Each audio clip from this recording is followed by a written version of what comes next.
Matahom nga kabuntagon mga kapaglaom.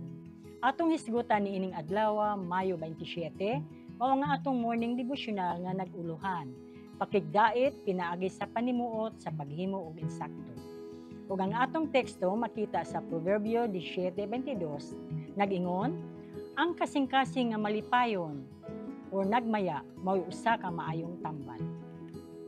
Ang relasyon tali sa hunahuna ug lawas hilabihan kasuod. Sa dihang maapektuhan ang usa, muduyog ang usa. Ang kondisyon sa salabutan makaapekto sa maayong panglawas ngadto sa labing dako nga porsyento kaysa gihunahuna sa uban. Kadaghanan sa mga sakit diin ang mga tawo nagaantos, resulta kini sa depresyon sa hunahuna. Ang kasubo, kabalaka, dili pagkatagbaw, pagbasol, pagbati nga salan, ug pagkawalay pagsalig, tanan mupadulong ngadto sa pagkaguba sa mga kusog sa kinabuhi ug pagkadunot ug ngadto sa kamatayon.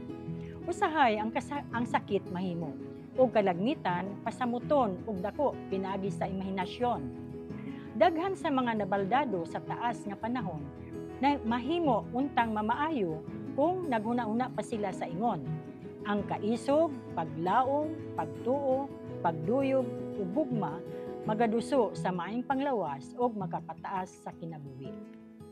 Ang kontento nga kasadabutan ug masayag nga espiritu maoy kahimsog sa lawas ug kusog sa kalag. Ang pagpasalamat, pagmaya, pagkamanggiluluyon, pagsalig sa gugma ug pag-atiman sa Dios, kining tanan ang labing dako nga luwas nga magbalantay sa maayong panglawas. Ang gahom sa pagbuot ug ang pagkamahinungdanon sa pagpugong sa kagalingon nga parihong anaa sa pagtipig ug sa pagpasiguli sa kahimsog.